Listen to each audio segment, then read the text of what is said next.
Welcome everybody to the Anime Lounge podcast. I am one of your hosts, Matt, alongside with Lance. Today we are going to be talking about Jobless Reincarnation. So everybody knows, this will be part 1 of season 1 because on Funimation it is showing as season 1, so we thought it was season 1 until we actually looked into it a little bit deeper and saw that season 1 and season 2 are technically supposed to be season 1. Lance, what is your adult beverage of choice? Today I will be drinking some Jack Daniel's Single Barrel Rye, and I've got a Spotted Cow to chase that down with. What about you, Matt? What are you drinking over there? So I have an old fashioned with some Jack Daniel's Gentleman Jack, and then I've also got a Spotted Cow to go along with that, per my usual, at least. Oh yeah, I mean, I'm right there with you. Spotted Cow is amazing. Yes, it is. And I spent way too long away from Wisconsin. Got to make up for it. Mm-hmm. Lance, what can you give us a synopsis? Sure. The synopsis for Jobless Reincarnation. Let's see. We start with a mid-30-year-old man. He's jobless. He's unmotivated. He gets kicked out of his family's home because, he's just not doing anybody any good. And on his stumbles outside in the real world, he comes across a few young lads who are about to get hit by truck coon. So in his heroicness, he decides to jump in front of them and push them out of the way to save them. We come to see that this puts him on the operating table where he soon dies. And he is very surprised to see that he opens his eyes and he is now viewing a young couple that he comes to learn very quickly that is going to be his parents, because we learn that he is reincarnated as a baby in a brand new world. We also see that he keeps all of his old memories and he uses those memories to his advantage. Our main character's name is Rudius Greyrat, and through the years we see him teach himself some magic, and eventually he decides that he wants to continue his training and make some money so that he can send him and one of his friends to a magic school. So his dad sends him to his uncle's homeland to make some more money, and we get to see where shit goes wrong, and then we can really just talk from there. Yeah. But before we do get started, Lance, can you give us that Lance's lesson for this one? Oh yeah.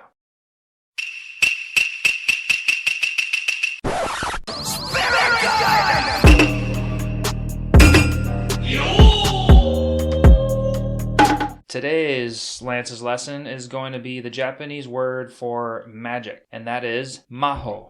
M-A-H-O. Maho is a very common used word in anime because magic is pretty common. So here's another easy word for everyone else to understand. Yeah, I would say it's huge, especially when it comes to isekais. Like every time they get reincarnated, they get some sort of magical ability. Definitely. Unless, you're in ReZero and then you just get nothing but pain and suffering. So. Ooh, I've never even seen ReZero. ReZero, I think we talked about it last time, but ReZero, if you get through season 1 where Subaru is his most annoying self.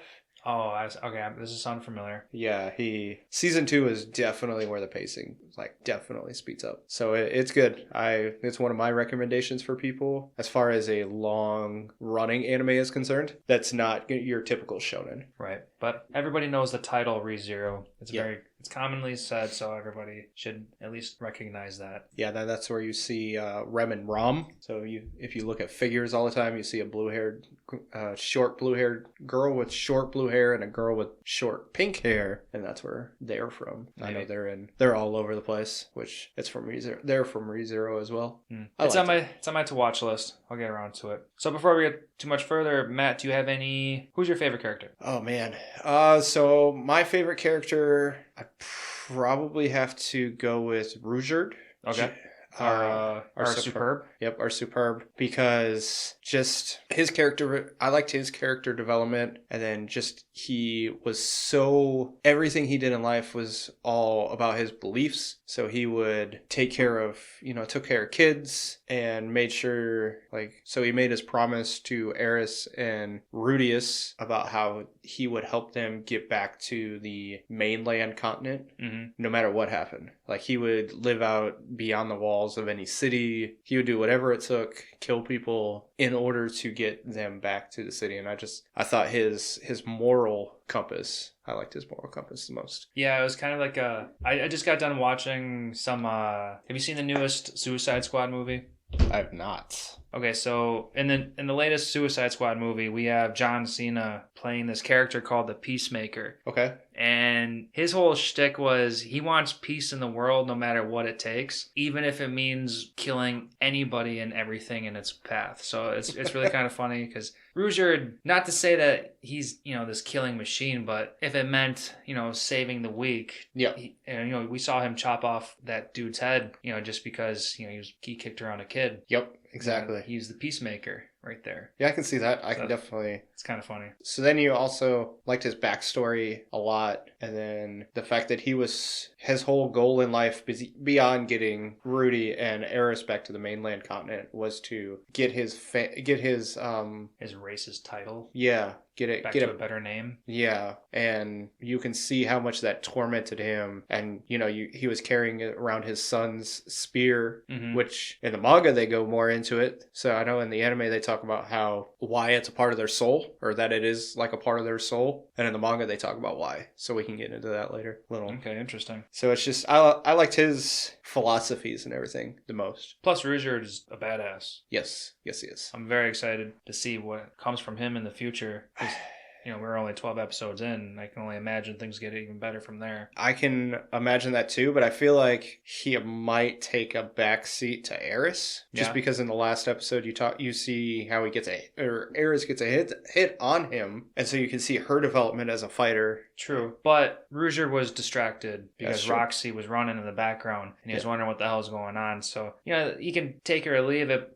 He was distracted, so it's his own fault. But at the same time, he wasn't completely in the game. Yes, that I do agree. I'm curious to see what happens in season 2 for sure. Right. So speaking of Eris, I think I want to choose her as my favorite character. Okay. I think that she had a lot of character development. Yep. Hated her when I first met her. She was the biggest little brat in the world, and it didn't help that I don't know. She did that like little cutesy "I'm sorry," the pigtail thing. I thought it was very annoying. It was comical and funny, but I was like, oh geez, I don't need this right now. Because her dad was telling her, how do you say sorry or something. And I was like, it was okay, whatever. But we get to see that when shit gets real, she can finally, put in her 2 cents, and she starts to grow on herself. Oh, and I really liked that when they went to go hunt for their own meat. Yeah. And then she was totally on board with this is the way I want to live my life. And she goes from this super princess kind of deal to I'm ready to fend for myself and get my hands dirty. I thought that was a funny scene to begin with, but yeah. I feel like she had a complete 180 on who she used to be, and I like that. Oh, I definitely agree. She had a 180. I'd go, she's probably my second favorite. Yeah. I really do like Rudy. I liked his development as well. We can get more into him later on. But as far as Eris is concerned, yeah, it was funny. Speaking of that scene where she's just mowing down on that meat, and then you get Rudy just like, oh god, I don't want to do this. Right. What was it, Little Meg? No, that was a different scene. Well, it was essentially the same concept though, where she's just going to town, and he's like, man, I wish I could just have a burger or something. Yeah. So yeah, I liked her development a lot, and you get more development in her. Actually, in the manga, it's something I know that you'll look forward to hearing when I get to that part too. It's just one snippet about her that helps a lot in her character development. Yeah. So it's looking forward to talking about that. I'm also wondering if Eris is gonna incorporate more of that fire magic ability that she was working with, and I got it in my notes somewhere, but she was working on that fire ability. Yep. So we got Rudius sitting there with magic powers, and of course, most anime needs to have your fire user, and here we are with Eris. So I'm wondering, I guess at one point I'm really hoping that I like seeing magic and physical abilities combining with each other. So I'm hoping to see some fire sword slashing kind of deal. Well, that'd be really cool. Kind of some Hiei stuff going on. Exactly. Yeah, there we go.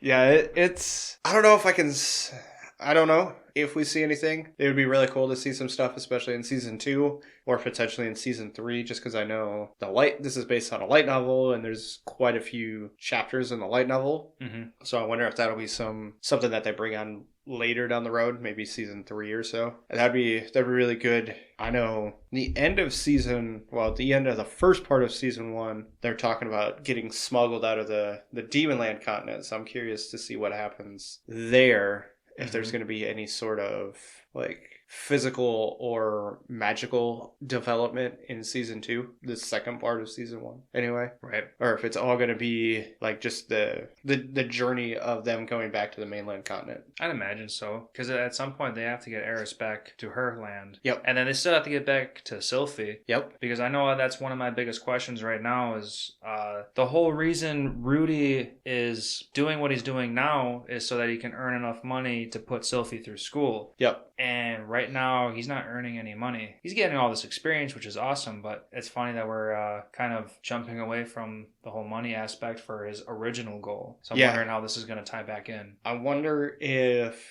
he will continue his adventuring until he has enough money to send both of them to school. I wonder if that's going to be the case, because right now, let's see, he's what, 10, right? 10? Just over 10, yeah. He celebrated that 10th birthday. He got that staff. I didn't write down anything else that any more time has passed before episode 12. I think by episode 12, it's either 2 years or a year and a half. But that's just from my knowledge of reading the manga. Yeah, that sounds about right, because obviously they spent enough time, the team of 3, wandering with each other. Yep. So let's see, he was originally planning on going to the school at 12, so which would be probably, we'll just assume that he makes it back to the mainland continent by the time he's 12. The only problem is everybody's missing. What do we know if Sylphie is missing? I don't know if they talk about her being missing or not. I don't know. No.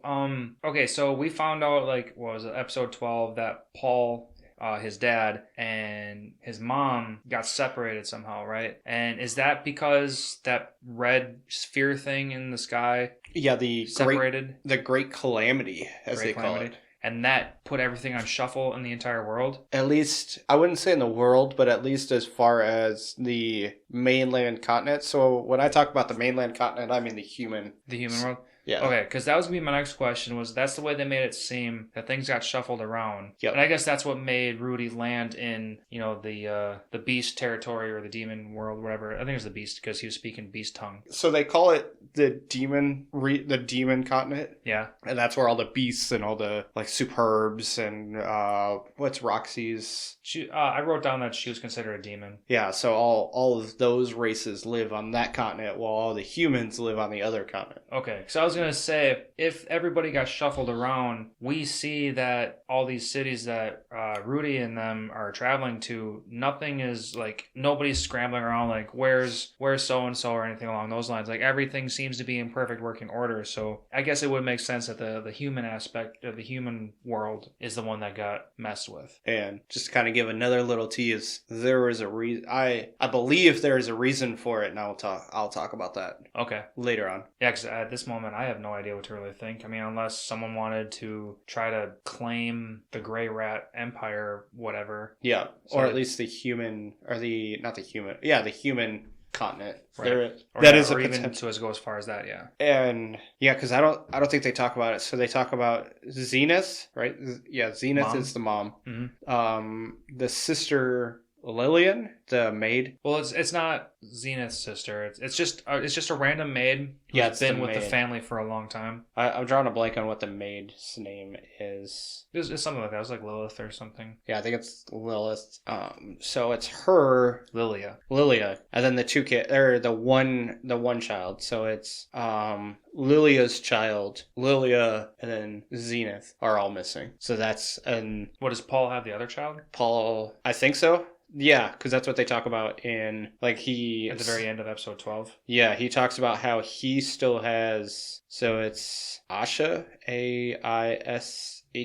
So Asha's gone, Lilia's gone, Zenith is gone, and Norn, Norn. Norn is with Paul still. Okay, so and Zenith's mom, or Zenith's child? So it's Asha, Zenith, and Lilia are all missing, while Paul has Norn with him. And they do talk about that in when Roxy is reading the letter. she reads how the three gray rats, we'll just say three gray rats, are missing, because I'll add Lilia as a gray rat just to make it easier. The three gray rats are missing, and then the one child, Norn, is with Paul. And how he is not going to look for Rudius, he's going to attempt to find those three. He's not looking for Rudius? Because it sounded like, I mean, maybe I wasn't paying too much attention, but they were talking about how there was an increase of monsters on the way to the Grey Rats, Great Empire, whatever. Mm-hmm. And he was fighting monsters, so I guess I just assumed that Paul was on his way to go get Rudius because he thought he was still there. So Paul says how he is essentially going to look for Rudius last because he believes that Rudius can take care of himself. Yeah. So essentially, it's not that Rudius isn't a priority, it's just that he's on the bottom end of the priority because he knows that Lilia and Asha and Zenith are going to be more susceptible to bad things happening to him because, well, they're women. So that is... And they're just not as strong as Rudius is, and that's really what it comes down to. Yep, exactly. And I want to say he talks about how he's going to Zenith's homeland, checking there first, just to see if maybe that's where she is at or went to, whichever it is. Yeah, that sounds familiar. And then he sent a letter to Lilia's family as well to basically be like, hey, if they come, send me a message. Right. It'll be interesting to see if what happens in the second part of season 1, just because we know at the end of the first part, Rudy, Eris, and Rugerd are in the process of starting to get smuggled because that oh man, the smuggler, I gotta find his name, I'm drawing a blank on. Oh, I brought it down. Gallus Cleaner? Oh, that doesn't necessarily mean he was the smuggler. He just... Gallus? Is that what he said? Yeah, I put Gallus Cleaner. The one he saved from a pot falling on his head? Yes. Yeah. We know that he's obviously going to be important because it was kind of like a cliffhanger for episode 12. Yeah, exactly. He's talking about how he needs essentially a favor from the clan or from the group in order to smuggle Rugerd because he is a superb. Did they say that? I think they implied it because when they're talking to I'll just call him a boat captain about getting Rugerd and Rudy and Eris across, like on a ship, they talk about how it's like 400 silver just for Rugerd. Yeah, earlier they were talking about how super expensive it was going to be. It was going to be like a year's worth of like almost top rank guild money. It was just going to be a shit ton of money. Yep. But there was no guarantee that Rugerd would even be able to make it to the mainland country or the human continent without getting caught. So I inferred it as, yes, saving my life, or not even saving my life, just making it so a pot didn't fall on my head, does warrant a favor. He is worth more than what the favor warrants for you saving a concussion or whatever would have happened. So. Right, because getting a superb across is not, it's looked down upon. Yes, it's probably equal to he would have had to save him from imminent death kind of thing. And even then, it still might not have been equal. Right, no one wants to deal with Rugerd. No one wants to deal with dead ends. Back to Rugerd real quick. I really thought how badass he looked with the bandana and shaved head.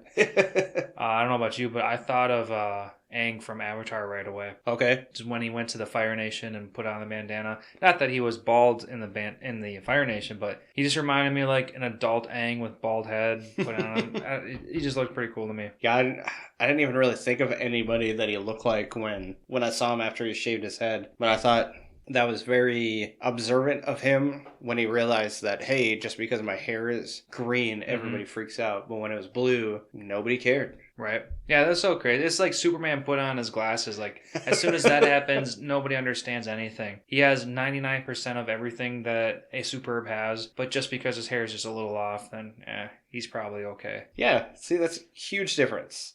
So yeah, it was smart on him to just get rid of his hair altogether, and then taking a step further, just cover up the third eye anyway. So I'm very interested in to see what were to come next out of all of that. Yeah, it'll be interesting to see what happens later on. I'm really looking forward to continuing on with this season, just because I'd say the first part of this show was a lot of character building, Oh yeah, pure build up. world building. Yeah. I think I only wrote down that there was only like maybe 2 awesome battle scenes that we had. Okay. So why don't we talk about those while we're here? Which ones are you talking about?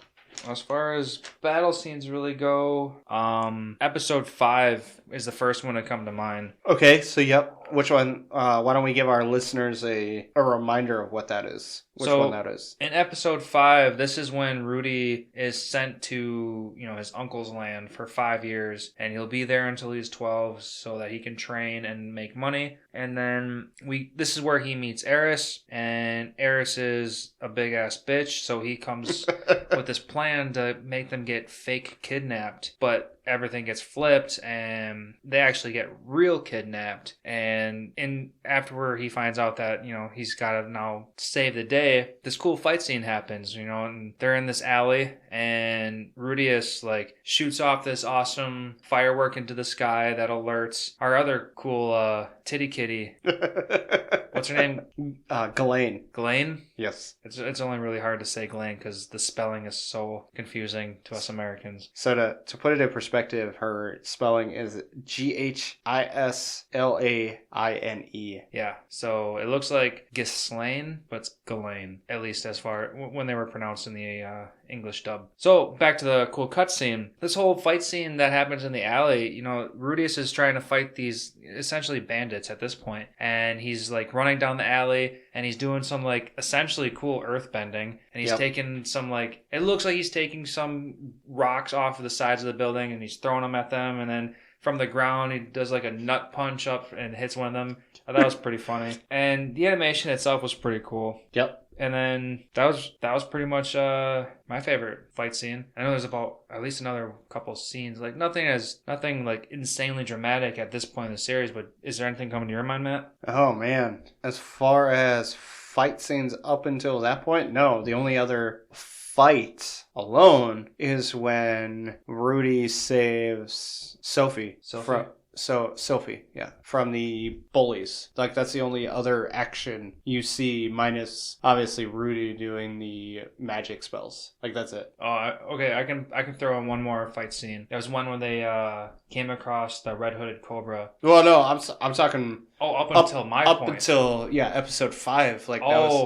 Yeah. No actual fight scenes happen before then. That was the actual. Yeah, as soon as he gets sent away from home, everything's been super local, low key. Yep, everything. A lot of build up. Mm-hmm. Which was fine. This for an anime that had essentially a slow build, and it took 5 episodes to get to an official fight scene, but I was actually surprisingly okay with all this. There was very interesting character build. Yes, there was a lot of development in all the characters, because even Ghislaine, who is what they call her, a god, a king sword something, she has, it just threw me off because she has some king title. That's the best I can say, but she's a woman, so it should have been translated queen. So in a way, it's a tier. They don't go about it in the gender, right? Well, I don't know how much they talk about it in the manga, because Roxy talks about the tiers of everything. So she talks about magic, but then Paul talks about the tiers of swordsmanship. So they're basically, I think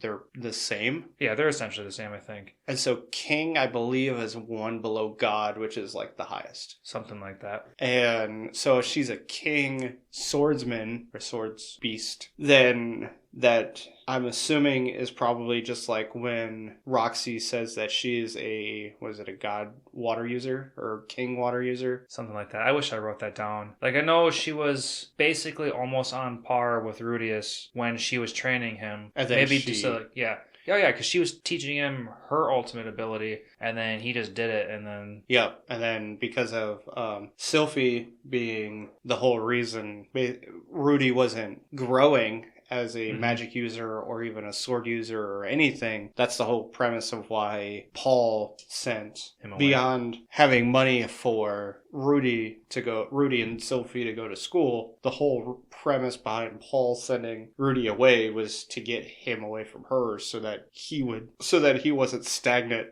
like he had been. Right. Which I'm glad they pointed that out, because in the anime they talked about how Rudeus was like, this is all I've ever wanted. I am perfectly okay with staying here, living out my life, happy with, a woman. A woman / a friend. Right. Because, yeah, he found happiness. But at the same time, he's also a little bit torn because he wanted to take this step further and take his happiness with Sylphie and put both of them through, essentially magic training so that they can both build with each other and just make both their lives better. So that's why this sacrifice, like, he wanted this sacrifice, but this was, like, pushed upon him in a way that he wasn't prepared for. Yeah. And I get it, because in his past life, he had 0 friends. Mm-hmm. So it's easy to... He talks about how he wants to essentially not make the same mistakes again. Mm-hmm. And he's really, like you said, he was torn because he finally has a friend and a female companion, at this point, a female companion, that he can kind of put all of his emotions into, mm-hmm. that he never had in his past life. So he's not falling into the same trap as he did the first time through. But in theory, he technically is, because he's still settling for that one person. Yeah, I think that was probably the biggest word to say, is settling. He was prepared to settle, mm-hmm. but there was a little part of him that wanted just a tad bit more. Yeah, and it took Paul, which probably the most redeeming quality Paul has up to this point. The most redeeming quality, yeah. Besides his god, what did they say? He was a king user, a king sword user in like all 3 styles? Something like that. Definitely wasn't a god, because if he was a god, I'm pretty sure his lifestyle would be a lot better than what they are currently living in. Yes. One thing, I will talk about it now, is so the clan that Paul is in, I'm drawing a blank of what it's actually called. Well, like the group that Paul's in, so you've got Zenith, and then the dwarf Tall Hand, and Annalise, which is the blonde-haired woman that you see talking with Roxy when she's reading over the Adventurer Guild's Paul's Adventurer Guild message. And so those 3 are in a group with Paul, and I'm drawing the Black Fang group, I think is what they're called. Something along those lines. Maybe. That actually sounds a little familiar at this point. They are an S-rank adventurers guild, or group,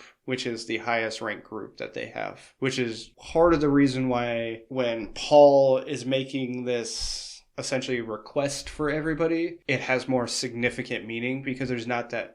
It's just as Paul said when Roxy became a king or a god magic user in water, where there's only a handful of them and you can count them on one hand. Mm-hmm. That's the same thing when it comes to an S-ranked adventurer group, is that there's only a couple of them. They're the ones that are, that would take out they would be on par with, they were talking about the castle that's floating in the sky. Yep, the one that the shadow went by. Yep, so that guy would essentially be somebody that would be in an S-rank group. Okay. So he's the one that took out the demon that was trying to take over the human continent, which I don't know if they go into that at all. So I know Rudy does talk about how there's a folklore kind of thing, talking about that individual. Yep. About how they stop. Yeah, he thought it was just a story, but it turns out to be like an actual true tale. Yes. I know in the manga they talk about it. I'm getting kind of fuzzy when it comes to the anime, how much they go into it. And they do talk about it. It's just at this moment, the anime I'm watching on the side, Death March, is really fucking with me right now because there's so many like similarity things that can cross with each other. And right now because Death March is talking about like dragons and stuff, and like I almost wanted to start talking about dragons, but I know dragons aren't part of this show. So I'm trying to get my mind completely singulated on Jobless Reincarnation. So now Lance has learned we do not watch 2 similar animes at the same time. Didn't mean to. I just needed something to watch while I work out, and chose the wrong one on accident. Well, I could have given you plenty of suggestions, but that's here nor there. Right. But anyway, so they talk about that guy, and that's why Paul's request has more significant meaning than just some random individual asking, be like, hey, find my family. Mm-hmm. Everybody knows who Paul is. Right. Because they've either fought with him or slept with him. Well, besides that, but they've heard of who he is Right. thanks to his guild, or excuse me, his group, and I like how they did that because it kind of gives a little backstory to Paul and that group, and I feel like it's leading towards something. Oh yeah, And I really like all the interconnecting of everything because you get Paul's old friends, you get the Grey Rat / Boris family? Boris sounds familiar. That's where Is it like his uncle or his brother? that's his uncle, yeah. So that's the family in which Eris is a part of, is Right. the Boris Grey Rat family. So she follows, so they're cousins, but they're like second cousins, I believe. So I want to say Philip is married into the Boris family. Mm-hmm. So that, yes, they're Eris and Rudy are cousins, but they're not cousins they are Like cousins. super close blood. Yeah, they're like half cousins kind of thing. Right. Like we could probably make a tree and find out that like they're cousins somewhere along the lines, but they still have a couple droplets of. They are blood related. Yes. So yes, but if you think of it just as if you only follow the royalty trees, that is not super uncommon for those things to happen. As far Right. as them getting married and everything that goes along with that. Oh yeah, especially if we're talking about keeping the royalty within the bloodlines. Yes. So it's to have a quote from Harry Potter. If you guys haven't noticed, I listen to a lot of Harry Potter as well, or I watch a lot of Harry Potter as well, but it's Mm-hmm. basically Ron makes a joke where it's, if we only stayed within the pureblood families, we would have died out years ago kind of thing. And so it's kind of related, but it's not. Mm-hmm. And that also kind of goes into that whole thing where Eris's mom tries to essentially set them up after she no longer decides that she hates Rudy. Right. And I wrote down that's because her sons were taken away. What was it, like a war kind of thing or something along those lines? But like the sons she couldn't keep. So as soon as the potential of Rudy, I don't know, staying within the family, something along those lines. So Philip talks about it, how he essentially lost the quote unquote war with his brother, and his brother became the head of the Boris Grey Rat nobility. Right. And his brother didn't produce any males. So then his brother... That's why he stole His brother took essentially his nephews. Philip's sons, Mm-hmm. Eris's brothers, and quote unquote adopted them. Never actually adopted them, but adopted them and sent them to the royalty schools to become royals. And that is why she hates Rudy, because essentially he is what she could have had, but she doesn't. Right. And that's the problem, is that she could have her sons there, but she doesn't. And she takes it out on Rudy up until Eris's birthday. Right. Until essentially a potential marriage is considered. Well, and then they talk about conspiring against his brother and all those fun things. And just, I feel like that's going to be more plot points that we might. It could be. But I feel like that's also going to be years and years. That'll probably be like 10 years down the road. One thing, I don't know if anybody actually catches it. So they call Eris a woman at 10. Oh, really? Yes. So Eris is considered a woman at 10. Yes. That's pretty interesting because that's very young But that's young at our standards. to our standards, right? That's a problem a lot of people have, is that we try and consider our standards The as standard. Yeah. Exactly. And it's one of those things where if you only live to be, 30, 40 years old, not saying that they live to only be 30, 40 years old, yeah. but if that's a common death is 30 years old, that's a third of your life. Mm-hmm. Like that would be 30 years old for us, or 25 years old. Right. By our standards. Yep. Now, is it gross? Yes. 10 years old is gross. Yes. Just saying, if we were to do, we'd parallel everything, then yes, it would make sense. I don't think they live to be that age, but I think that's the age in which they consider to be an adult. And then I know they make another reference into, so they call her a woman at 10, and I don't think they consider her an adult yet. So I kind of misspoke. So they do consider her to be a woman, but I don't think they consider her as an adult. Oh, So I can't add to that. So I'm not entirely sure. It's one of those things where I've watched this twice and read the manga. So it's one of those references that I've heard slash read that's all I can go by. I'm not sure what more up to this point. I don't know exactly what's going on. And it might be one of those things in the light novel. They explain it more thoroughly where I'm sure they did. It's probably one of those things where, so Paul leaves the house at 12. He does talk about that, how he left the house to essentially become an adventurer and go to that sword school at 12. So that's why he picked 12 for Rudy. To come back home. To go to the magic school. I'm drawing a blank on what the magic school's name is. Yeah, but to go I to don't the remember magic either, school. but yeah, that was the basic deal.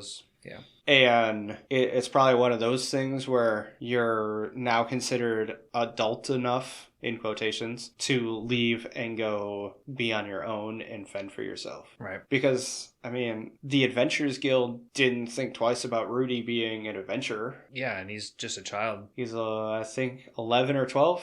Probably 11. Well, he's somewhere between 10 and 11 because he literally just had his 10th birthday party, and then that cataclysm happened and separated everything. So yep.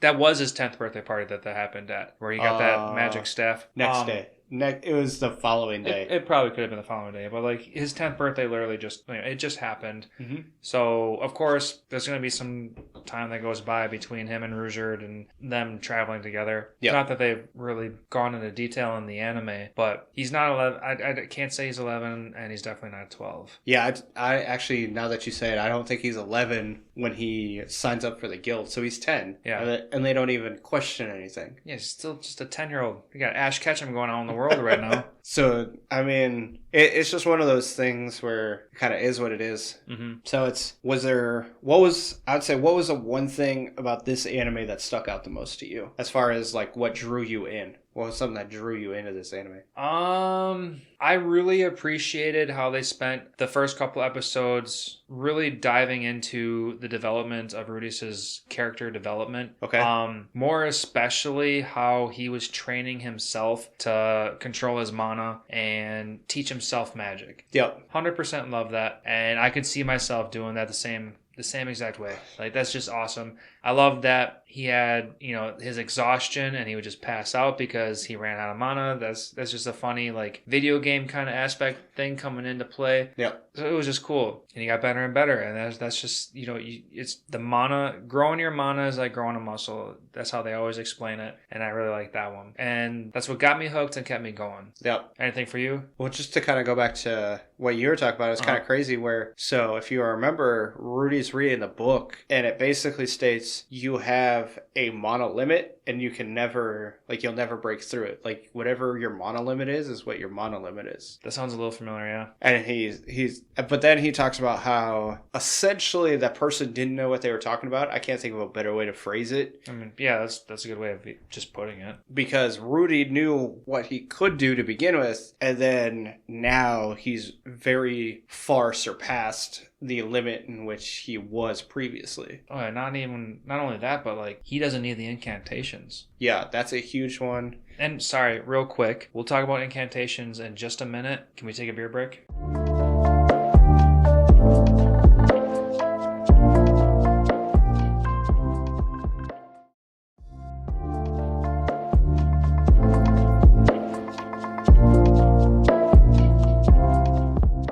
Alright, so we left off on incantations, and this is where we bring into the picture that Rudius, at a very young age, what was he, like 4, 5, 6 years old? Like, I think it was like 3 or 4. Yeah, when he starts teaching himself this new language of his, that we're to learn how to read even. Yep. He starts teaching himself. He learns very quickly that he no longer needs to even say the incantations out loud. He can start making bubbly little water globs all on his own without even saying the incantations. Yep. So that's what sets him apart from every other mage I'm going to assume the entire world. Yeah, definitely. And then so this is one thing that I know that happened in the manga that I didn't really write down, was he essentially starts off doing magic without incantations. And then... Oh yeah, I don't even think he finished the incantation without the magic even appearing to begin begin with. Yeah, so he just didn't even need it. And then once he started reading the book, at least in the manga, so in the manga he starts doing magic without incantations. Oh. And then he reads the book. Well, he realizes that you could do magic, and then he starts doing the magic. Once he reads some more, he's like, oh, this is how you're supposed to do magic, because like he was sending off these water ball sphere things, and he was having problems with them. And then he reads it, does the incantation, and it's like, oh, that actually makes it much easier, because the incantation talks you through how to do the whatever you're trying to do. So it's just the flow in which you're supposed to do stuff, the size you want it to be, the speed you want it to be, and then it goes, versus what Rudy was doing, which was essentially just, hey, I'm trying to make it go this fast and I need it to be this size, and then it goes. So he had it backwards, and that's why he was having problems to begin with. Okay. I mean, that's something that the anime really doesn't describe. We just took it that he just needed more practice. Yeah. And that was fine. Which, I mean, technically, he did need more practice. Yeah. Because I feel like if he would have just done it a bunch of times through practice, he eventually would have figured it out. It was just, he learned it faster because he said the incantation, or he read the incantation. Right. Yeah, eventually he would have just essentially maxed out his mana bar and Yep. would have had plenty to work with. But speaking of incantations, we got to see real early in the series that Sylphie, she was starting to not need the incantations itself too, right? Yeah. So now I'm really curious because, Rudy was this whole time like, if she were to pick up on this incantationless magic, then that wouldn't make him special anymore. And then all of a sudden, like halfway through one of her incantations, she was able to, like, what was it, like a gust of wind or something like that? Like, I think it was an icicle. I think she went to ice. It's been so long. Yeah. It was so early in the beginning of the series, and we haven't seen her since. I mean, I do expect Sylphie to be more important in the second half of this. Maybe. So, I mean, if that's going to be one thing that I would expect. I would like to, because, like I said earlier in this episode, like, the whole reason Rudy's gone doing his deal is because he wants to put Sylphie through school with him. So, yeah. Sylphie needs to come back into the picture. Yes, I completely agree that she needs to come back. Now, it's also going to be love triangle kind of stuff. Oh my god, yeah. Because Eris you're finding out that she's getting more fond of Rudy, and she's essentially promised herself to him. I was going to say, yeah, she promised herself to him in 5 years. Like, yep. Hold off on 5 years and this pussy's yours, man.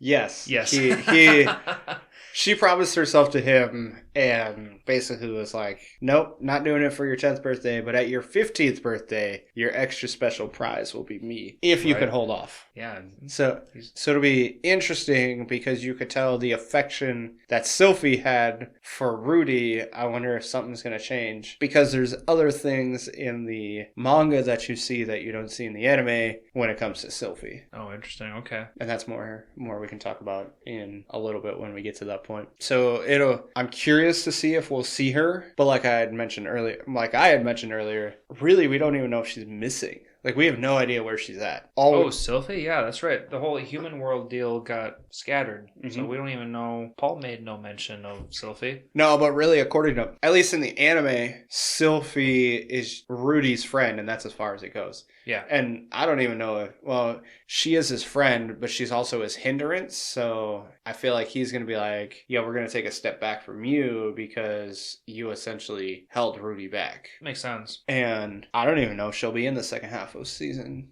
1, just because I feel like everything is going to stem down to two things. It's going to be Rudy getting back to the mainland continent and then finding his family. I feel like that will be what the premise of the second part of the season is. Yeah. Just because after he delivers Eris, or like at the same time? Maybe the same time. I'm not entirely sure, just because when it comes to the end of, so basically episode 11 and episode 12, it's all about him getting back. So I feel like that's going to be the premise of the second part of the season. I can see that. Is him getting back, and then him finding his family, either finding Paul or finding his sister and his mom and those things first. I'm not 100% sure. I would like to imagine, just to speculate for the second half of season 1, the 24 season episode, that Paul is going to reunite with the rest of the Grey Rats. Okay. And then as soon as Rudius and Eris return back to the Grey Rat estate, then everyone's just going to automatically reunite right there. Minus Mom, obviously. So are you talking about the Boris Grey Rat estate, which is in, what is it, Row? Is that the town? Is that the... Oh shit, I don't know. Or are you talking about the... I just think all the Grey Rats are going to come together at one point in time. Okay. And then I think they're going to just go from there. I really don't know where to go. Like maybe go find Mom and the maid. Okay. Zenith and Lilia. Yeah. Zenith and Lilia, yeah. So you're thinking, well, so trying to remember, the town is called Row, right? That's where I didn't write anything like Boris, that. Okay. I believe so. But either way, so they're going to go to the Boris Grey Rat estate. Mm-hmm. And, well, sorry. They're going to go to they're going to meet at the Boris Grey Rat estate and attempt to find the rest of Rudy and Paul's family. Yes. Okay. That's where I can see some of the second half of the next season. I mean, the remaining of the season going. Okay. Already gonna throw this out there. That won't happen. And damn. You'll find out why. The manga already? The manga does not let that happen. Okay. Well, I guess it would have been a good way to throw things, but... But if you never read the manga, that's perfectly acceptable to expect? Yes. Because, when I watched this the first time, because I've watched it twice now, what I thought was going to happen is that they were going to meet at, I want to say it was Row. Well, if you watched this twice and read the manga, you have way more experience than I have right now. I want to say that's where the Boris Grey Rat estate is in Row. Okay. The Kingdom of Row. And yeah, that's kind of what I thought, was that they were going to meet. They were essentially going to bring Eris back. Paul was going to be there, and then they were going to continue on with their journey. Mm-hmm. And then I read the manga and I'm like, well, that can't happen. So we're just sorry to throw a wrench in your... That's all right. That was, just me having fun with it anyway. It doesn't matter. Before we get too much further, let's just throw a quick 2 cents into Keisha Rika. Okay. So, speaking of, do you know her full name? It's a mouthful. I'm right here on Google. I see Keisha Rika Kishirisu. Yes. You got more to add to that? No, it's the demon lord Kisharika Kishariku. Yeah, okay. I had to listen to her say her name probably 3 or 4 times. I'm just like, what did she say? Like those are words? And then once I read it, I'm like, yeah, I guess that's what she said. Okay. Just so our viewers know, we're watching this in English right now, and I don't know about you, Matt, but I totally understand her loopy craziness of her voice pattern goes. Yep. She made me think of her voice acting, not to say that I connected the two officially with the right voice actor, but the voice acting reminded me of that one chick from Fire Force who she had that crown over her head. Himura. Himura. Yeah. Thank you. Sorry, I already forgot it. Just that craziness aspect of it. But not only does her voice acting remind me of Himura, but the way she's dressed kind of reminds me of Malim. Malim from Slime. Yes. Yes. So we were on the same page there. Yes. Maybe, just younger with the succubus horns, but still, yes. This fucking chick. Or as Rudy likes to call her, a lolly. Lolly? Okay, yes. Lolly's also a very common anime girl name for, the one that shows a lot. Anyway... And it was really funny when she was about to give her body to Rudius, and then the shining comes from her vagina, and then she's like, "Oh yeah, by the way, I'm promised to another man," which is something else that we can expect. For some odd reason, this bitch is got a husband or a fiance at least, so that was very strange. I did think it was funny. I thought it was a funny, just little. Oh yeah, no, I can't do this. I'm already promised myself. Yeah, it just shows how how freely she gives herself out. But besides that, her main deal is her eyes. Yes. And she gives Rudius the eyes. So the eyes of foresight. Yep. Which I think is going to be fucking awesome. I cannot wait to see how this plays out in the second half of the season. Well, you already... So I think it's kind of funny how they prove how good it is when he fights Eris, and then essentially the next scene, you see that his face is just pummeled in because he tries to fight Ruijerd. Ruijerd, yep. So I think it'll have its moments, but I also think that he learned right away that you can't rely on it. Right. I mean, it's going to be a whole learning curve in itself. Like, he needed to learn his magic. He needs to learn how to see with this new eye, because he was talking about how he saw multiple scenarios happening at once, and he just needed to focus on the true scenario and then choose which branch he wanted to gamble with, essentially, that I took that as. Yes, so kind of go into the manga, because this was not something I was planning on talking about. When you get to see him fight Ruijerd. Oh, you get to see the fight? Yeah, you get to see the fight with Ruijerd. And essentially what happens is, because Ruijerd is such an experienced fighter, he decides what he's going to do off of what Rudy is doing when he initiates. Okay. So that's why he's seeing these multiple scenarios when he fights Ruijerd, because in theory, both of those things could be correct. And he talks about how if he goes for a block, he'll grab the arm and then go in, or if he goes for the attack, then Ruijerd will essentially do a feint and then attack. Right. And because Rudy is so essentially inexperienced in fighting, he relies too heavily on this foresight to be able to really act when it comes to fighting someone as experienced as Ruijerd, which is why he loses every single time. Right. I mean, you can't blame him. No, Rudy is, when it comes to hand-to-hand combat especially, is exceedingly inexperienced. Yeah, because when it came to the sword skills, he was more interested in learning magic. He was more interested, and I mean, it just didn't come as naturally to Rudy as the individual, not just the 30-plus year old guy that was isekai'd into this body. You turn isekai into a verb. Isekai'd.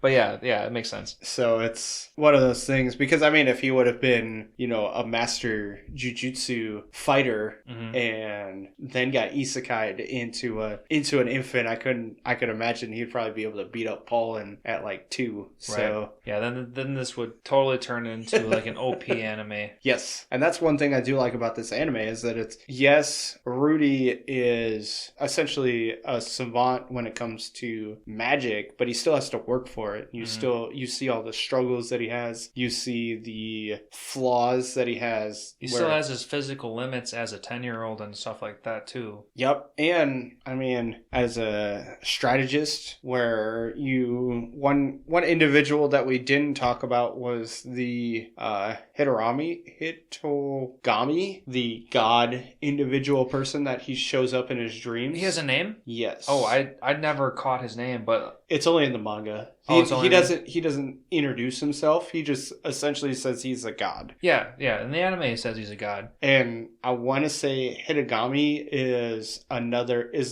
way to say god. I mean, Kami-sama is the only other way I know how to say god.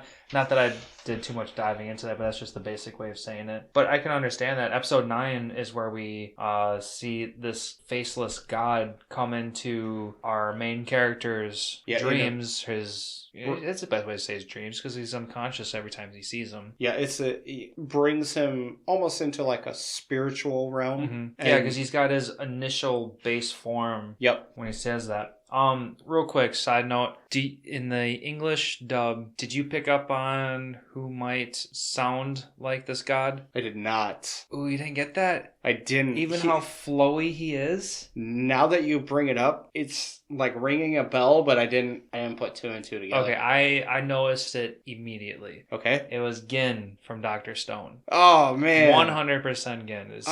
There is not even the slightest change of accent or anything. It is 100% Gin. It's so funny. So next time you see this god talk in English, you're going to be like, that's Gin. So that's funny. That is... Oh, man, I can't believe I missed it. No, you're right. There's no change. That'll be interesting. So you'll definitely have to post that up for everybody on all our social medias. Yeah, I can do that. It's just a fun thing to throw out there. Hinagami just has to come into his essentially spiritual realm in order to help guide Rudius, and that's how we met Rujard and Kisariku. Close. Kishirika. Kishiriku. That's what it is. Oh, okay. Yeah. It's a mouthful for us Americans. Yes, that's definitely a mouthful. And he probably would have never, we know for a fact he would have never trusted Rujard if this god individual hadn't come into his dreams and been like, hey, that first person you meet, trust him. Exactly. He didn't even the god wasn't being specific on anything. He was vague as fuck. He's like, whoever you see, trust him. Yep. And then we see that Rudius is like, oh my god, you're the superb that I've been told that is super dangerous. But then in the back of his mind, he's like, wait, I'm supposed to trust this person. Maybe he's not that bad. And he also does give himself a little bit of reasoning. It's like, well, if he was really that bad, I mean, I've been passed out. He could have killed me. Exactly. Yep, that too. And they explain that in the anime, but yeah, I mean, he wouldn't have woken up. Yeah, no. And he would have been in Rujard's poop the next morning, probably. He also does talk about it in the manga where it's like when he first meets Rujard, he doesn't want to trust that god individual that he spoke with because he's like, well, I feel like he's almost like one of those so in Slime, those Jokers, the Harley Quinn, the Harley Quinn through something like that. Yep. You kind of get the same feeling as it's like, well, are they saying what they mean or are they giving two lies to a half a truth? Right. Kind of one of those things where he's talking about how he is going to only believe him to an extent, but anything beyond that he doesn't want to believe. So he does believe Rujard is trustworthy only in the fact that he didn't kill them and he essentially spared their lives when he found them. Okay, what's super interesting about that?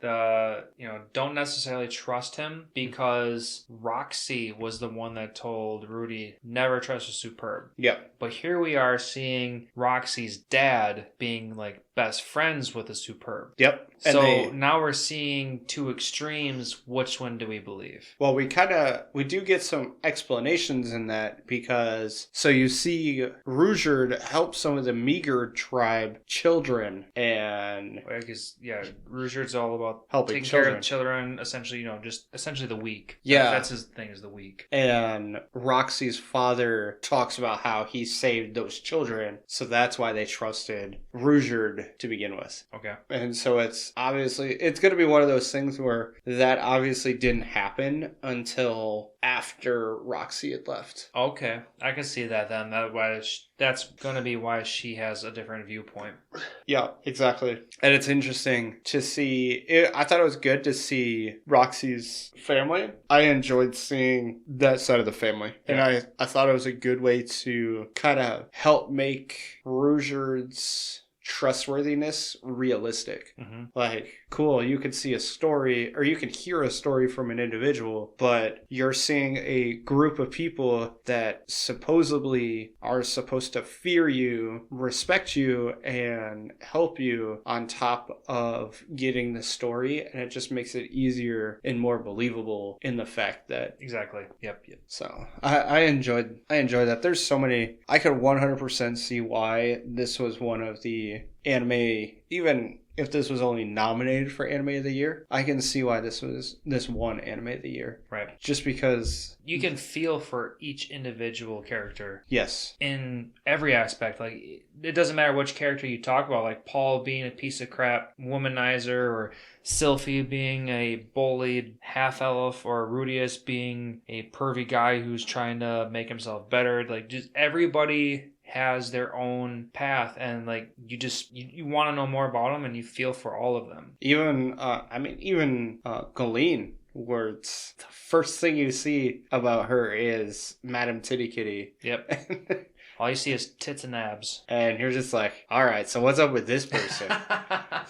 Yep. And you want to know about everybody, and then you have this major calamity, and now you've got all this struggle and more character development, and you see Aerys going from this as as you said, just a spoiled rich princess to wanting to live on the land and be a swordsman adventurer. Yeah, totally happy about it too. Like, she found pride in it. Yep. And I mean, even Rudius, where he goes from really the only thing he cares about is being a perv to, yes, he's still a perv, but he cares more about getting Aerys back to her family than he does about anything else. Oh, I need to throw Roxy back into this mix. Yep. Okay, because we talk about love triangle, but now this is a love square. Or at least a triangle where he's in the middle. Like, dude, he wants this. He's got Sylphie back home. He's got Roxy that he wants hardcore, and he's got Aerys at his fingertips. Yep. Where is this gonna go? We just gotta see where. I mean, we can only speculate at this moment, but. And I mean, really, if you want to get into get out of the perviness, because Rudius is technically, according to his mind, in his 40s. This dude's a early to mid 40-year-old mentally at this point by episode 12. Technically, he is at the same mental state as Roxy, but physically, he's closer to Sylphie and Aerys. Yeah. So it's one of those things where it's like, man, do you hope he goes with the older individual just because mentally he's older, or do you want him to go with Aerys so that he becomes the king of the Grey Rat family, or the head of the Grey Rat family / noble? It'll be interesting to see how they play along those lines, because he might go for Roxy, or he might just stick it out with Aerys and Sylphie's kind of in the background, or he gets a harem and he gets all three. That's what I could totally see this turning into a harem. And then he's just gonna be him pervy self and just explode every opportunity that he gets at a potential something. But then, of course, something's gonna come and cut it off, because he's gonna jump between Roxy and Aerys, and then Sylphie's gonna be in the background, super quiet, and then whatever. I can totally see where the harem portion comes into play, but at the same time, I kind of wish it doesn't. Yeah, it would be. Let's keep this a top tier anime. I agree. The love triangle kind of just throws in what could happen, kind of thing. Right. Especially the fact that they're all super spread out right now. Oh yeah, nobody's together. Besides, obviously, Aerys and... Oh, in the meantime, Aerys and Rudius, yeah. But it's one of those things where does he get enough feelings for Aerys in the years that they're together? Because, I mean, he's been there from 10 until... I think it was like 8. Sorry, 7 to 12, because 5 years, 7, 8, 9, 10. So he's... 8 to 12, sorry. 8 to 12. He's already been there for 2+ years, and then whatever this crazy journey that they're on, right? What happens at that point? So at the end of this quote-unquote 5-year deal, technically we're expecting him to spend more quality time, quite literally almost half his life with Aerys. Yeah. I mean, physically, half his life. Yeah. Yeah. And it might just be one of those things where he's like, you know what? I enjoy being infatuated by Roxy and Sylphie, but Aerys is the individual I want to be with. And that might be how they go. I don't know. It'll be interesting to see if there's any development in that case, or in the second part of season 1, or if we have to wait for season 2 to actually see what happens when it comes to the love triangle / square, however you want to put it. Yeah, this shape is oddly shaped for sure. I mean, you could put it as a circle if you really wanted to, and him just being if we're gonna be talking about harems, you might as well make it a circle. Yep. Because whatever. And then there's no harem shape. Well, that's because depending on which anime you watch, there's an infinite number of individuals in said harem. So right. But I'm really looking forward to finishing this season and then knowing what's out or what's going on for season 2, because I know season 2 has been Funimation wise. Well, excuse me, no, the true season 2 has been 25 confirmed, right, as coming out. We just don't have a date yet. Okay. I mean, I can't imagine that if this is one of the most potentially top rated anime, that there's not going to continue. Well, it did win won Crunchyroll's Anime of the Year for 2021. Okay. So I can't imagine if it did that they wouldn't make a true season 2. I mean, I don't know shit about the... I feel like that's kind of a big deal. book. Oh, the light novels? I don't know shit about the light novels. Okay. Because I don't know if it's extended much further, but like I can only imagine that. The more and more press you get towards, then it's going to encourage more writing. I agree. And plus, that was 10 years ago that the original light novel came out. At this point in the day, which today at this point in time is March 27th. Yeah. 2022. So, from what I'm looking, there are currently 9 editions to the light novel. Excuse me. There are 25 additions to the light novel. Okay, that's a big jump. When I was doing my research, it showed they did a revised edition of the first 9. So there are 25 total editions of the light novel. And holy crap. Yes, because this did start in 2012. Right. So, technically this started out as a web novel, which then got turned into a light novel, and then got turned into a manga, and then finally got turned into an anime. So I will say, when it comes to story development, some of the best ones are originally light novels, just because you get this ever expounding story to help create your anime. And I think that's the best way to do it. Not saying that there's only one way to do it, but it just seems to be the best way to do it. Just like Slime was a light novel and all those things. My first thought was to go back to Ari Fueta, where it started as a light novel, and the anime adaptation skipped out on a million fucking pages. Yes. But that doesn't mean too much, because right now, when we're talking about Jobless Reincarnation, as far as me as an anime watcher is concerned, I think everything's going pretty goddamn amazingly. So to put it into perspective, the first season only covers like 8 novels in the light novel. Are you talking 7. Funimation first season or overall first season? All overall first season is about 7 to 8 chapters. Or 7 to 8 books, yes. Okay, so the first 24 episodes? 23? 23 episodes, yep. Because I think from what we understand, there's a 24th episode that's considered an OVA, which Correct. We will cover in our next episode. Yes. We are aware. Unfortunately, a little too late, but yes, we are aware. So it's... Before you get too much further, I want to take one more quick break.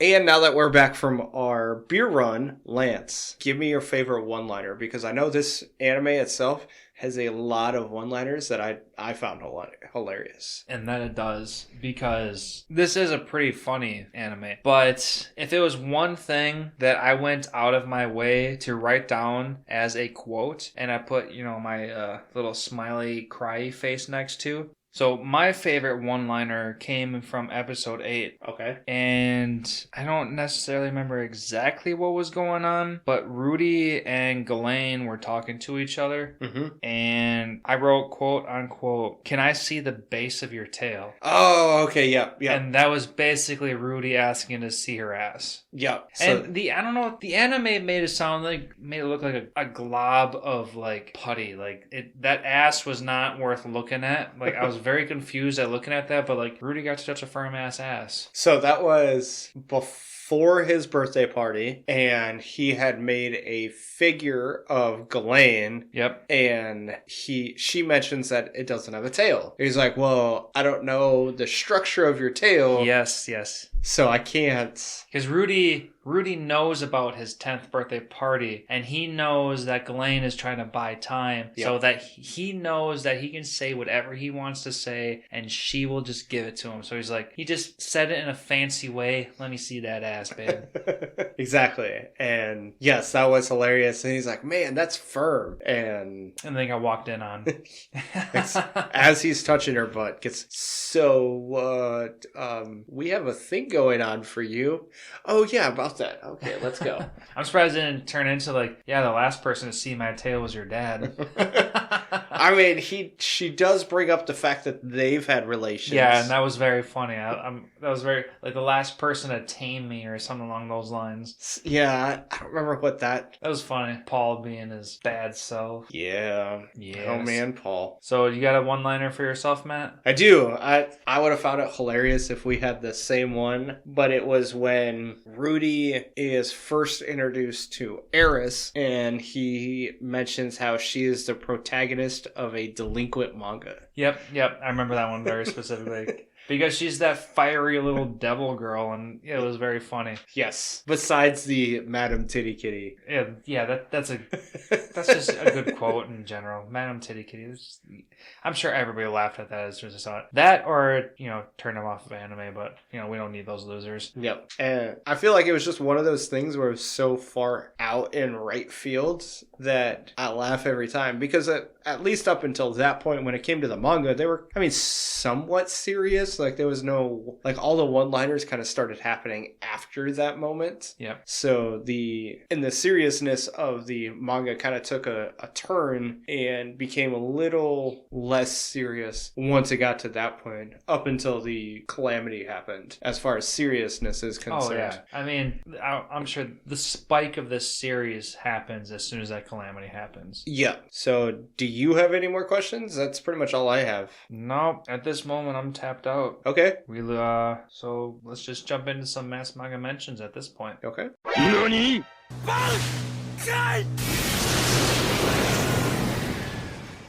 So basically, when it comes to this manga, it follows suit along with your pretty typical mangas, where there's a few things that changed. Nothing too serious is different up to this point, which I do like. There's no major plot holes, no major points that are different. One thing I will say is in the very beginning, in the anime, I kind of take it as like a prologue, where you see more of Rudy's previous life and all these other things. And in the manga, he goes from saving those kids from the truck coon.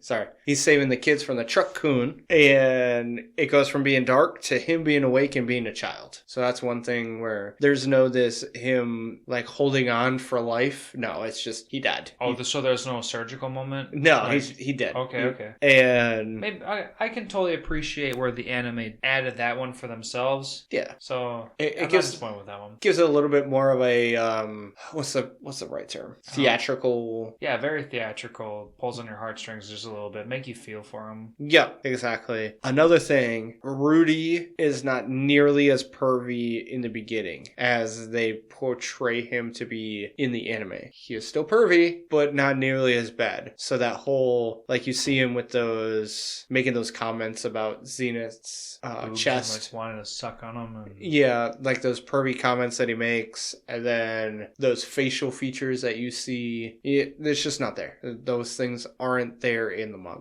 Is he in a baby form rolling around and not really on his face, Batman style, or not really? He's kind of like, he goes from being reincarnated to, they're like, okay, well now he's a baby, now he's 1, 2, 3, and then they start him into, I couldn't read, but I taught myself how to read this language. And then taught himself how to do magic. Yep. That whole thing where I talked about earlier, where he knew how to do magic, but he was struggling because how he wanted to do magic was where he just basically wanted to be like, all right, so I need this water ball to go into this container, and then just kind of released energy or released magic. And then once he read the book that they had, where it's like, all right, so now the incantation is going to say, this is the size I need, this is the speed I need, and then it goes. So once he figured out that's how magic works in this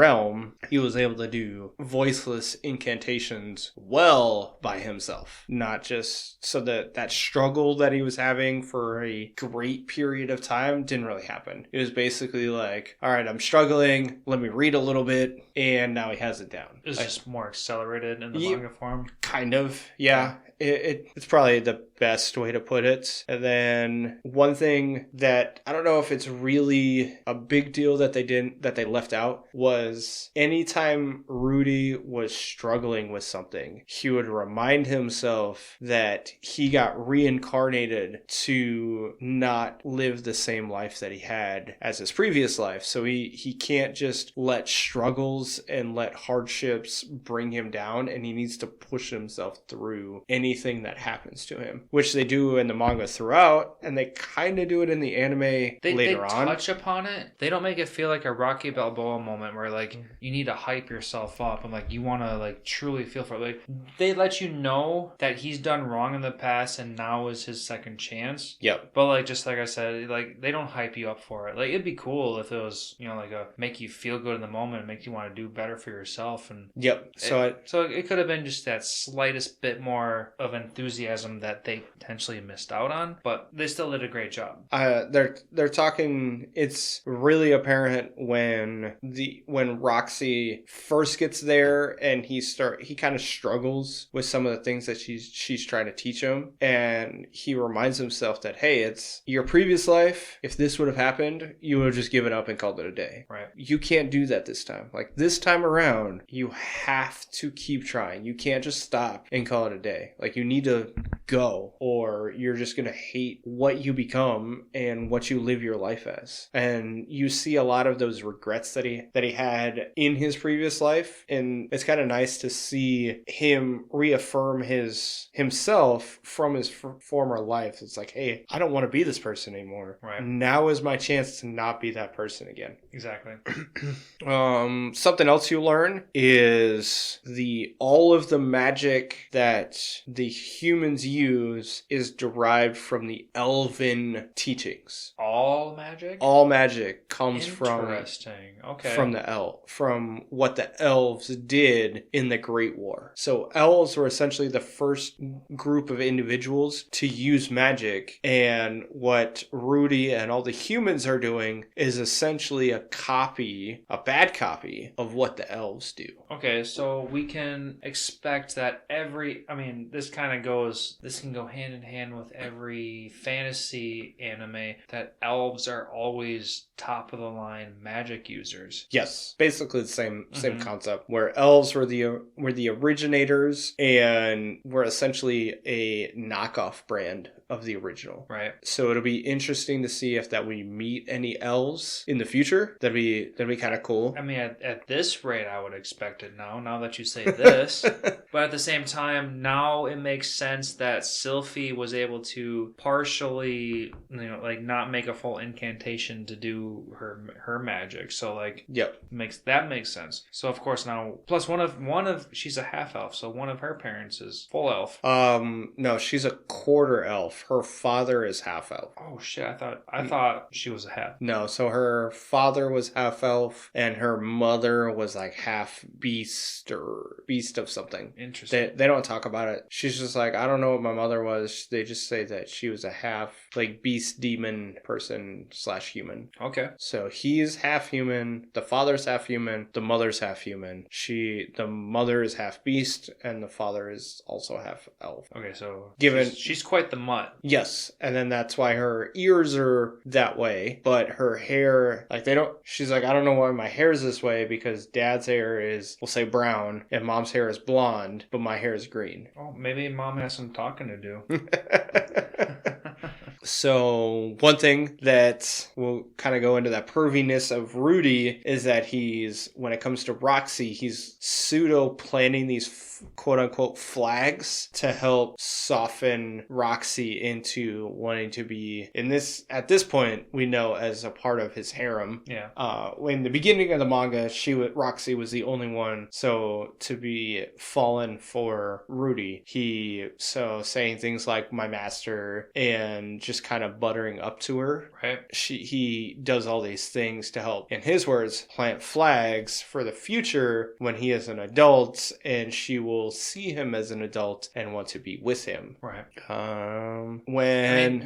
Just real quick, there was like that one scene where Roxy's like, you know, like, because Rudius was saying like lines from like pervy mobile games or whatever, like saying certain lines to whatever, and then Roxy's like, you know, that's very sweet of you, but say this to me again in 10 years and we'll see where this goes. Basically, like, same concept. Yeah, like she just planted a seed right there. Yep. Yeah, from all the romance RPGs, I think is what he said. Something along those lines, yeah. Just the pervy stuff. When it comes to Roxy's ultimate spell. Oh, did I write that down? So his like graduation magic event, she does not tell him, or excuse me, she does not show to him what the incantation does. All she does is tell him what the incantation is and expects him to be able to perform it to her. And then what he does that basically proves that he has, in this case, surpassed her, is that he is able to make that essentially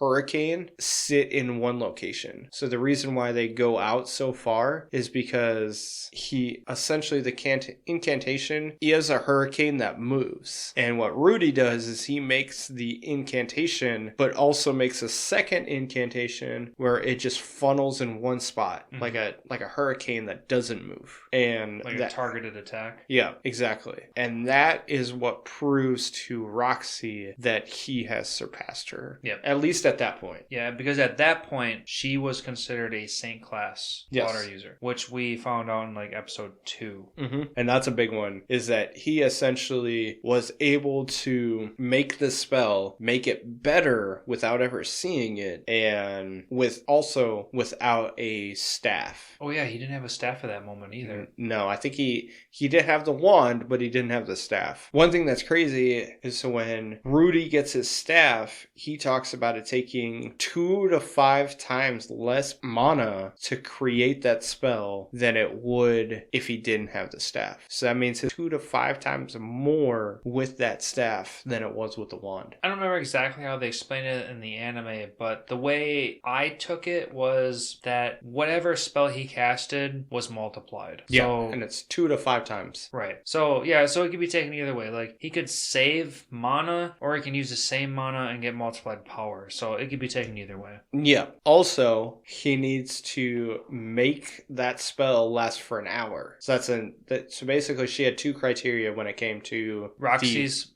Roxy's graduation deal needed to be last for an hour. It needed to last for an hour, and he essentially needed to make the magic happen, and it needed to last for an hour. And basically, Rudy did it for like 2 minutes, and Roxy's like, "Yep, you passed." Oh, I was gonna say, because that shit happened very fast. Yeah, and it does happen. So he essentially mastered it that quick that it didn't matter anyway. So because he was able to make it, master it, and improve it, she was like, "Yeah, you win. You essentially win. In this case, you win." Right, because you're automatically better than me at this moment. Yep, exactly. Something else that happens is Roxy. So that letter that Roxy sends to Rudy, it does happen in the manga. The only difference is that it's significantly shorter, and basically she talks about, kind of backtrack a little bit, the letter that he gets while still at home with Paul and all them. You remember that letter that he gets, and then Paul reads it over his shoulder, and that's how he finds out that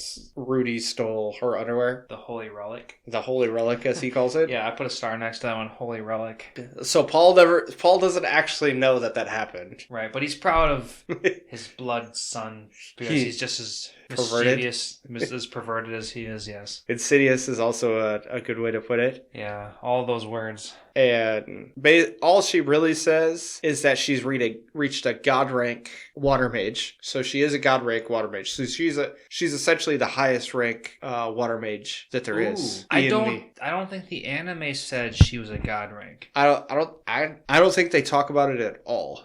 I think they said that she reached something higher, but I don't remember God being talked about at all, because for as far as we know right now, God is considered top. Mm-hmm. I don't think the anime touches on that. I think they do. I don't remember what it was, because Paul makes a reference how there are, if you put all your fingers out and counted them. Yes, there was that, but she didn't tell Rudy about her next step up until Rudy was already with Eris's family. Okay. So, hey listeners, this has got to happen sometime between episode, I don't know, let's just say 6 and 9, that this had to have happened. That Rudius received that specific letter. Yep. So also I'm just hung up on the God Yep. title. Okay. Yeah. Yep. Exactly. I was like, oh man, that's good to know. That is also when she makes a recommendation on where he should go to school, Mm-hmm. which I know that does happen. Oh, that was much earlier. Yeah, it was like episode 4. Yeah, that's when he wanted Sylphie to go with him to a school, right? Might have been the same episode or the episode before, one or the other. But it was like episode 3 or 4. Yeah, I know that part was early. But shit, if she hit God tier by like episode 4, that's one hell of a leap. But it had been 2 years. Yeah, since. time was skipping. We can basically assume. Let's just average it out. Like, not to be specific, let's just average out. Every episode was like 2 years of his life, just to put it quick average. If you want me to break it down, I wrote some stuff down. In episode 2, they celebrated his 5th birthday. In episode 3, he was 6 years old. So, but Roxy had left after episode 2, because that was when, after his 5th birthday. She left pretty much the day after his 5th birthday. Yeah, that I think that makes sense, because I didn't write anything about Roxy in episode 3. And so it'd been about 2 years, and she made God rank. And then I'd already brought up that Paul suggests 12, because that's when he left. Okay, yeah, I'm on board with that. Just like father, like son type deal. One thing that didn't happen was Rudy never negotiated with the prisoners, with the kidnappers. So you know how in episode 5 he tries to negotiate with the kidnappers? Yep, for the gold pieces. Offered 100 gold pieces to join the bandits. Yes. So that doesn't happen. He just kind of has a monologue about how he would have tried to negotiate with kidnappers at that instance because of his previous life only caring about money. Right. And so that he doesn't actually try and do that. And then there's another episode where Eris is sleeping on that bale of hay, and he goes and tries and steal her underwear while she's sleeping. That doesn't happen either. Oh, yeah, I've got that. That's episode 6. I put a star next to that one. I wrote down mega perv. He's 7 years old. He's 40 years old mentally, and he's trying to steal her panties. Yes. So that doesn't happen. So I guess that's one redeeming quality when it comes to Rudy. Okay. There you go. Manga / there's a book. Yes. That's where the anime gets super pervy. So don't blame the anime. Well, you can blame the anime. I mean, do blame the anime. Don't blame the original source. There we go. Yes, exactly. Also, if you remember during Eris's birthday, where she is with that one noble, potentially, he's like a potential prince. That's what I took it as. Yeah, noble, prince. Same concept. I think noble's a good way to say it. And she's struggling through this dance. Mm-hmm. That doesn't happen either. Basically, during the party, she doesn't dance with anybody. And the first person she dances with is Rudy, because there's these girls who are part of royal families see Rudy talk to Philip casually, so they take him as a part of the noble line as well. So they're trying to, slip their way into a noble line and get themselves nice and wet so they can slip in. And sorry, Eris actually saves Rudy from some girls that are essentially trying to slip their way into the noble line. Okay, so at this point it's almost opposite. Yeah, it is the opposite. In the manga, Eris saves Rudy, but in the anime, Rudy saves Eris from embarrassing herself. Yes, the only thing is that Rudy isn't really getting embarrassed. He's just getting hounded by some girls. Right. In the manga, you're right. Yeah, sorry. And then after that, so in the manga, there's a couple dances that happen before the end of the party, and the party ends by Eris's grandfather putting Rudy and Eris on his shoulders and like running out crying. It's kind of funny. It's kind of funny to see. It's like tears of joy kind of thing. Okay. Where he's just like, oh my god, I can't believe this is so sweet, and all these other things. So after Eris's party, you see Rudy and Phil talking, and Phil explains why Eris's mom hates Rudy. Well, what happens in the manga is, you remember the library scene where where Phil and Rudy are talking about all the beast maids and all those other things? A little bit. That is when Phil explains to Rudy why Eris's mom hates him. So, what is that, 2 years prior? Like, basically, at the beginning of Rudy being... I think it was like 1.5 years, but yeah, basically that, yeah. But pretty much right at the beginning of Rudy being at the Boris Grey Rat estate, yeah, is when he finds out about why she hates him. Oh, so that was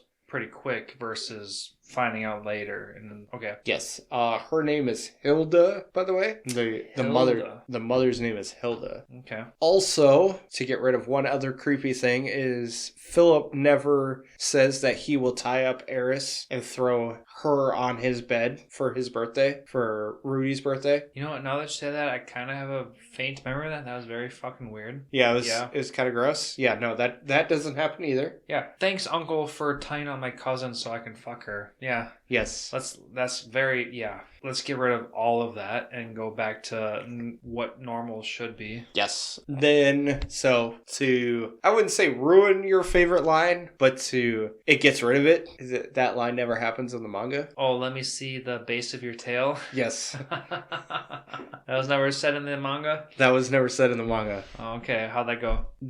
So that scenario is happening, but Ghislaine asks Rudy to show her his most powerful spell, and he's like, well, if we want to do that, we got to go like 2 hours away in order to be able for that to happen. And then she gets all nervous, being like, no, we can't go anywhere. We need to, let's do some other things so we don't go anywhere. Okay. Well, shit, he wants to go 2 hours away so there's not that mass collapse. Yep. That just means that just proves how powerful he is. Yep, you could definitely say that. One thing that you don't see that is super important, that's going to kind of ruin what you thought about for season 2, is the Mana disaster happens above the Kingdom of Ro. So it happens right over where they were. Basically, it happens right on top of the kingdom. They're 2 hours away, but because the calamity, catastrophe, whatever you would like to describe it as, is so large, it engulfs them anyway. So it takes out that entire kingdom. Okay, so you're saying the Grey Rat estate is also... It's right on top of them. So they no longer are together. So it happens on top of the Boris Grey Rat. Yeah, that was literally right outside their estate as far as we know. So it doesn't happen on top of Paul's estate, but because it was so large, it does take out the effect or the ball, the orb thing itself.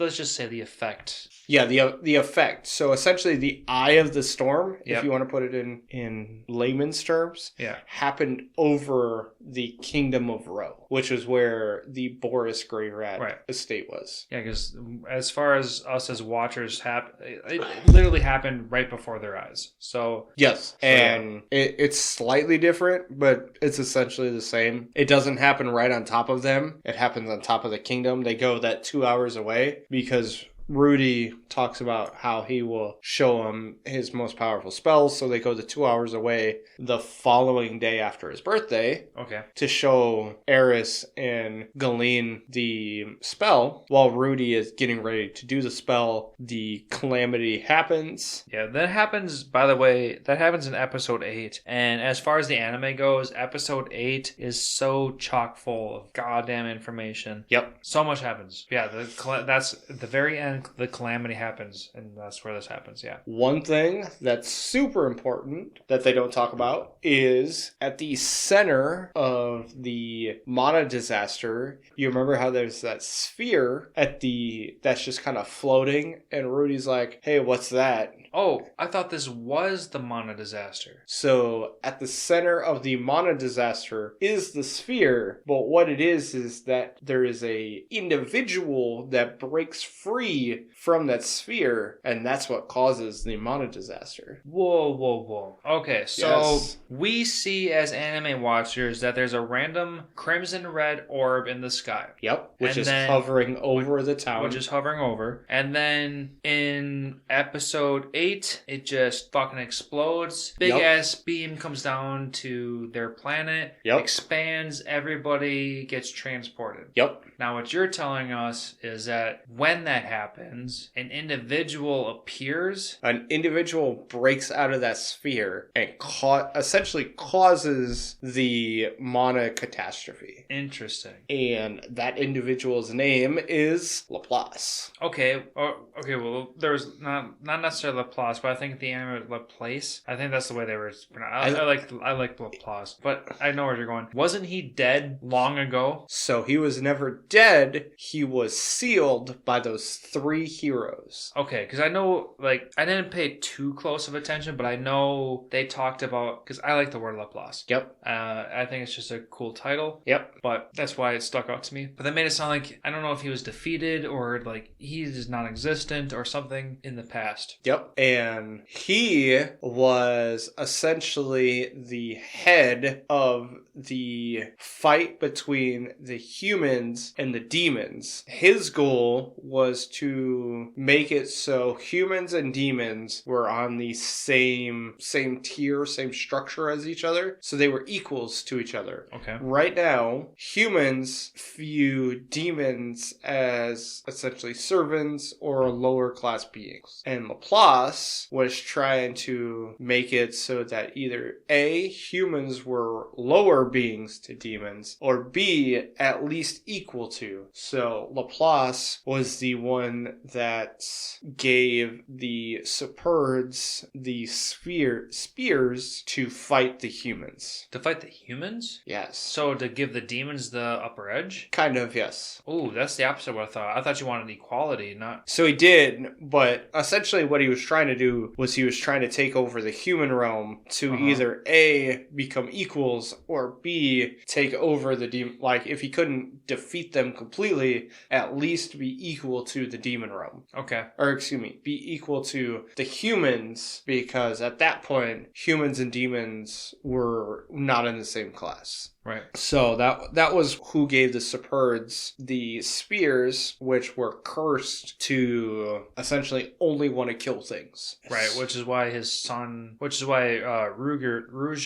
son was on like a killing path because that was Rugerd himself that was on a killing, like all the Superbs, and then his son was who was able to help him break free of the curse. That's how that went. And then Rudy talks about how the distance between where they landed and the Kingdom of Ro is the distance between Las Vegas and Paris, France. Like, that's how far away they are from each other. From west to east? Yes. Yeah, so the entire stretch of the U.S. itself, the ocean, and then going into Europe. Yes. Okay, so that's an extreme amount. Yes, that's how far away they are from where they started to where they landed after the catastrophe happened. That's an insane amount. Especially since there's no, like, technology, automobiles, or of any sorts. Yep, exactly. It just to kind of put it in perspective of how far away they are from where they need to go. Then one thing that's changed is they never talk about how they get Rugerd into... Well, so they kind of imply how they get Rugerd into through the gate, through that first city that they go to, the one inside the crater. I thought he jumped the gate. No, that's how he got out. But to get in, they kind of implied that all they did was change his hair color and he got through. Oh, yeah, they turned it blue, yeah. Yeah, well, in the manga, they give him...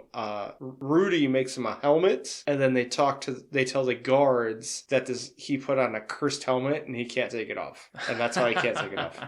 Okay.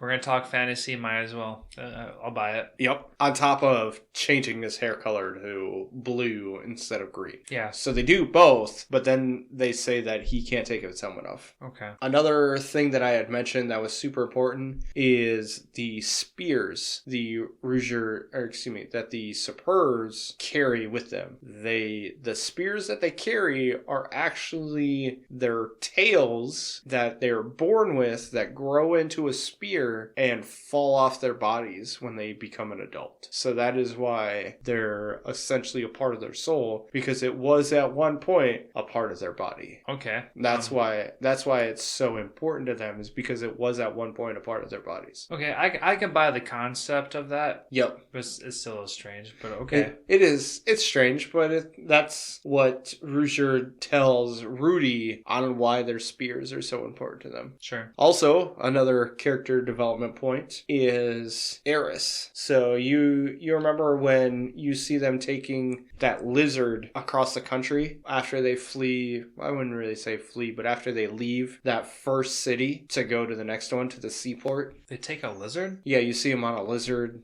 You just see this long period of time pass by and you just see him traveling. Maybe, yeah. Well, during that time period, it's about 6 months. It takes them 6 months to go from that town, that cratered town, to the seaport town. Okay, that's a shit ton of time. It is a shit ton amount of time. During that time, Eris learns the demon tongue. Okay, so she learns demon tongue. She learns how to... Now, is there a difference between demon tongue and beast tongue? It's the same. It's just kind of inner okay. You call it the same thing. Okay, so she learns to understand what everybody around her is saying. Exactly. Okay. And that is exactly why she wants to learn how to speak it, because she does not want to be left out of the conversations. Right. She wants to know what's going on instead of just relying on everybody to tell her what's happening. So that's kind of a good... It's super nice, because especially when you think about when you first meet her, where she's like, oh, well, I don't need to know these things. People will just tell me. Exactly. Yeah, dad will give you money. I can get everything I want. With that being said, I don't think in the anime wise, I don't think she knows shit about a second tongue by episode 12. The only thing is they don't really talk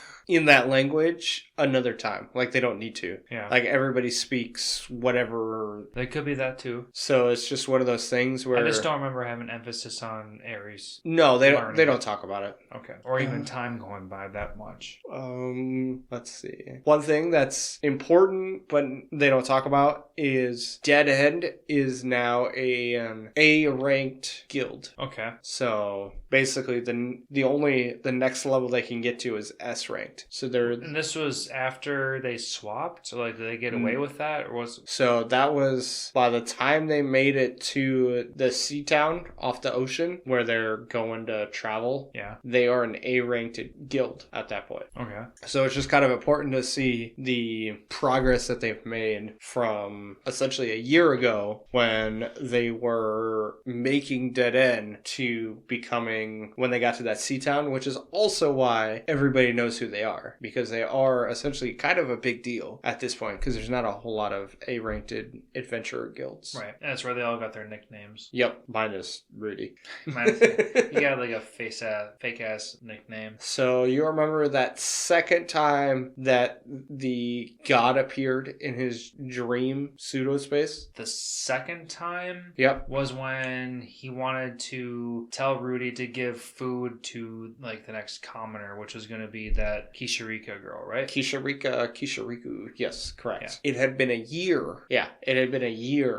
An additional year? An additional year. Okay, so at this point, Rudy should be like 11 and a half years old? Yep, exactly. Dude, the anime is not covering any of that. I mean, it's one of those things where he gets that second premonition speaking to of the god, where he's like, hey, take the mission to find the pet. Yeah. And then from that moment until the next time he sees him is a year. So it's 6 months traveling to get to the next location. And essentially he says that, hey, I kind of took a step back because shit went wrong.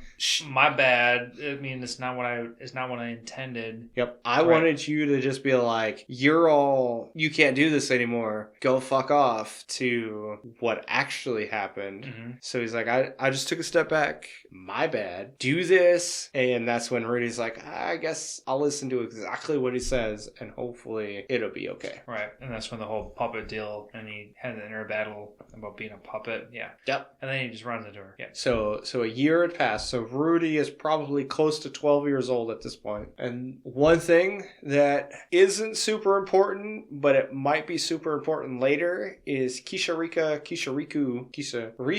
states Rudy has a greater magical power than Laplace. Oh, okay. So that's something I feel like is going to be super important for the future. Yeah, that sounds like a magical battle about to happen. But as of right now, no idea what that means. It's just something to keep in mind. Oh, wait. Sorry, I should probably say a maho battle.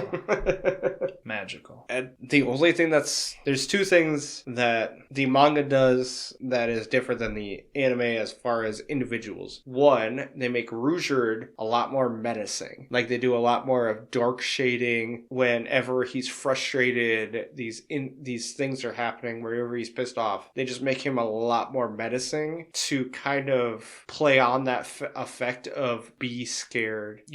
Fear for your lives whenever a superb is around. Exactly, yeah. Totally on board. Also, the smuggler individual looks a little bit different. He looks more menacing. He looks less trustworthy than in the manga. Or are we still talking about that Gallus cleaner guy, or is it something different? No, same guy. Okay. He is different because he has an eye patch and he has a scar across his face, not down an eye. So the eye that has a scar, he has an eye patch over, and then he has a scar that runs the length of his face. Okay, that's not what the anime shows. No. Yeah. So he looks completely different. Very less trustworthy. So besides those features, he looks exactly the same. I haven't gotten a name out of him yet. In the manga? In the manga, yes. So that's why... Okay, I mean, I guess that might be a good point because, I watch my English dub with English sub. Okay. And every time that someone talks... They got that's out of place, that you can't see their mouth movements, they'll give a character title's name. So they gave me,